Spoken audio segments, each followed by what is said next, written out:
아니 늦게 온 사람들이 새치기에서 커피를 막 받아가. 빨리 한국 사람은 빨리.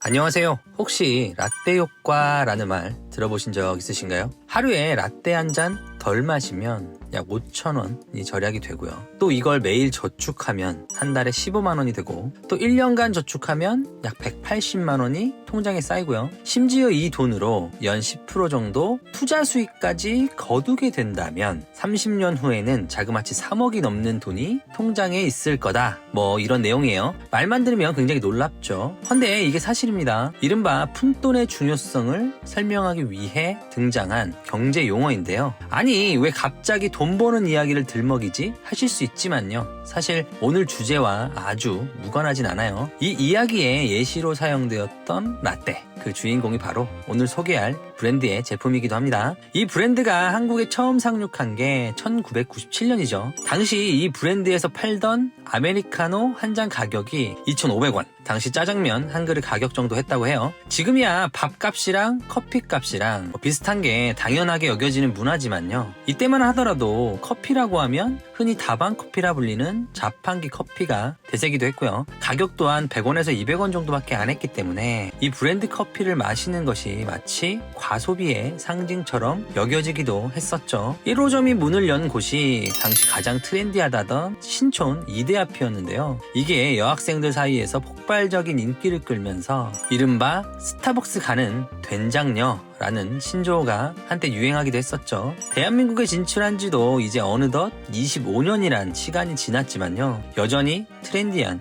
브랜드로 대한민국 커피계를 씹어먹고 있는 갓 브랜드. 오늘 세상의 모든 브랜드 이야기 더 그레이트. 오늘의 주제는 스타벅스입니다. 스타벅스 이야기를 하려면 이 사람 이야기를 빼고는 얘기가 안 될 것 같아요. 얼마 전 미국 대선에도 출마하겠다고 선언했던 미국을 대표하는 사업가죠. 하워드 슐츠가 바로 그 인물인데요. 정계 진출이라고 하니까 왜 고 정주영 회장이 생각이 나지? 자본주의가 이래서 무서운 거예요. 상상력이 지나쳐.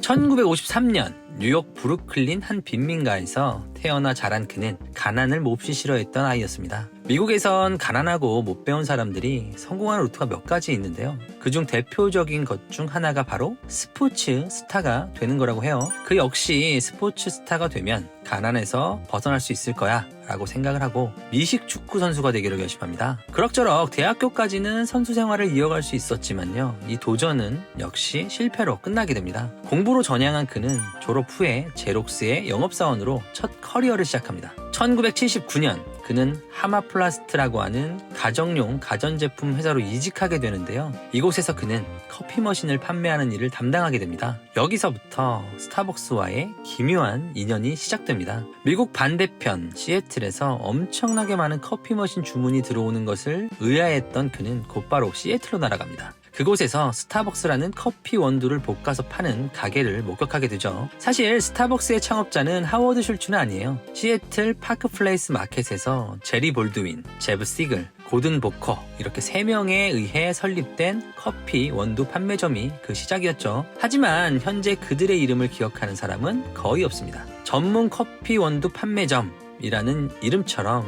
초기 스타벅스의 목표는 소비자들이 집에서도 유럽식 고급 커피를 즐길 수 있도록 하는 것이었다고 해요. 이를 위해 스타벅스는 고객에게 커피콩을 선택하는 방법, 로스팅 방식, 그리고 커피를 내리는 방법에 대한 조언을 제공하기도 했고요. 1982년 이 사업에 매료된 하워드 슐츠가 마케팅 이사로 합류하게 되면서 스타벅스는 승승장구하기 시작합니다. 시애틀 전역의 매장도 공격적으로 늘리고요. 매출도 기하급수적으로 증가하기 시작하는 것도 이때고요. 하지만 그의 꿈은 여기서 그치지 않았죠. 그는 커피 원두 판매점에서 더 나아가 이탈리아식 에스프레소 카페 사업으로 확장하고자 설득했지만 이 과정에서 창업자들과의 마찰이 있었던 것 같아요. 1985년 그는 스타벅스와 결별하고 자신이 직접 지오날레라는 카페 브랜드를 창업하게 됩니다. 물론 이 사업은 대박이 났고요. 이 사업 성공으로 큰 돈을 번 그는 스타벅스에서 쫓겨난 지 단 2년 만인 1987년 380만 달러를 지불하고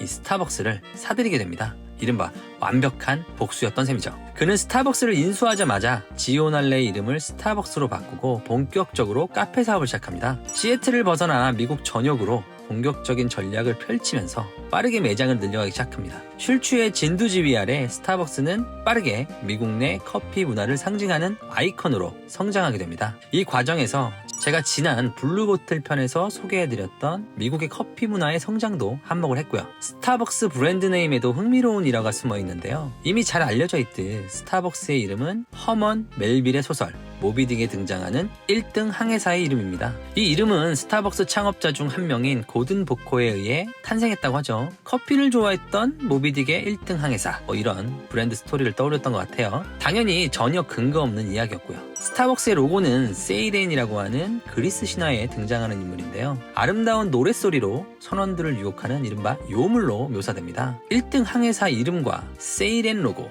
뭔가 추상적이지만 특별한 분위기를 풍기는 것 같긴 해요. 미국 자본주의를 상징하는 브랜드 스타벅스는 이렇게 탄생하게 됩니다. 2000년대 모든 기업들의 벤치마크라고 해도 과언이 아니었던 스타벅스의 성공 전략에 대해 한번 알아보겠습니다. 미국에서는 최초의 이탈리안식 고급 커피바라는 이미지로 브랜딩을 시작했고요. 대한민국에서도 커피가 밥 한 끼보다 비쌀 수도 있다 라는 이미지를 심어주면서 초기 스타벅스는 이른바 허세, 자랑하기 위해 가는 곳으로 인식이 되기도 했었죠. 이게 현재 SNS, 인스타그램 문화와도 자연스럽게 이어지게 되면서 여전히 1등 브랜드 위치를 공고히 하고 있는 원인이기도 하고요. 지금이야 워낙 대중화된 브랜드인데다가 더 고급을 지향하는 커피 브랜드들 또한 많이 생겨서 사실 스타벅스가 고급 커피 맞냐? 라고 하면 살짝 애매해진 것도 사실인데요. 그래도 고급 커피의 원조라는 이미지만큼은 여전히 유지하고 있지 않나 생각을 해봅니다.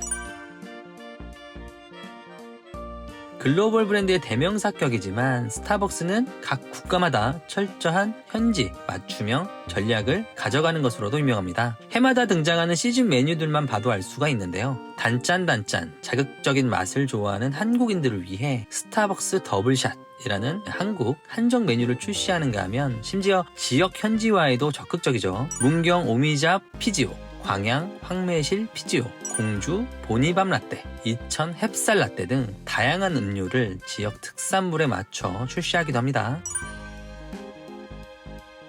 커피 브랜드라는 특성 때문에 디지털 마케팅에 다소 소극적일 거라는 생각을 하고 있다면 이는 절대 착각입니다. 지금은 일상화되어버린 매장에서 픽업할 물건을 미리 주문하는 서비스를 안착시킨 대표적인 사례가 바로 스타벅스의 사이렌 오더죠. 사이렌 오더 서비스는 앱에서 메뉴와 주문할 매장을 고르고 결제를 하면은요, 위치 기반 서비스를 활용해서 주문 고객이 매장에 접근하면 알려주고요, 고객이 매장에 도착하면 바로 주문한 음료를 기다림 없이 받아갈 수 있게 개발한 서비스를 말합니다. 이게 출시 당시엔 엄청 획기적인 서비스였어요. 커피 받으려고 길게 줄 쫙 서 있는데, 아니 늦게 온 사람들이 새치기에서 커피를 막 받아가. 이거 뭐지? 하면서 너도 나도 다 사용해. 헌데 써보니까 너무 편해. 뭐 이런 거예요. 빨리 한국 사람은 빨리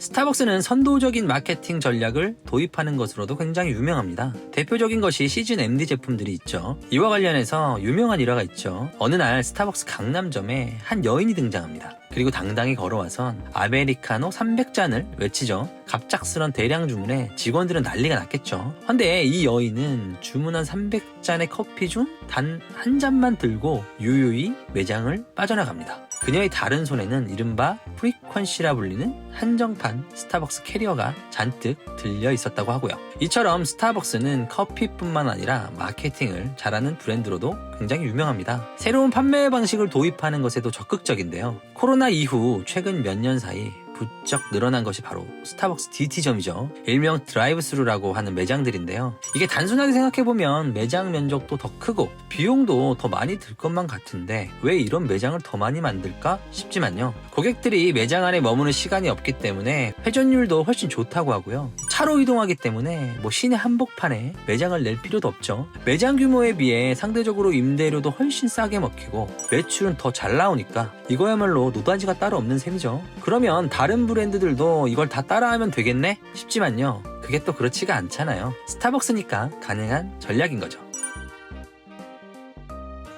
마지막으로 강력한 브랜드 경험입니다. 이건 솔직히 전략이라고 말하기도 조금 모호한 부분이 있는데요. 그냥 스타벅스니까 라는 말이 통용되는 분야가 아닐까 싶어요. 솔직히 이런저런 전략들을 얘기하지만요, 결론적으로 스타벅스잖아 라는 말로 귀결되는 포인트가 꽤 많은 것도 사실이거든요. 이거야말로 스타벅스라는 브랜드가 가지고 있는, 하지만 다른 경쟁 브랜드들은 절대 가지고 있지 못한 이른바 초격차 전략이 아닐까 싶은데요. 글쎄요, 이건 뭐 말로 표현할 수 있는 게 아니라서 여러분 아시잖아요. 스타벅스니까.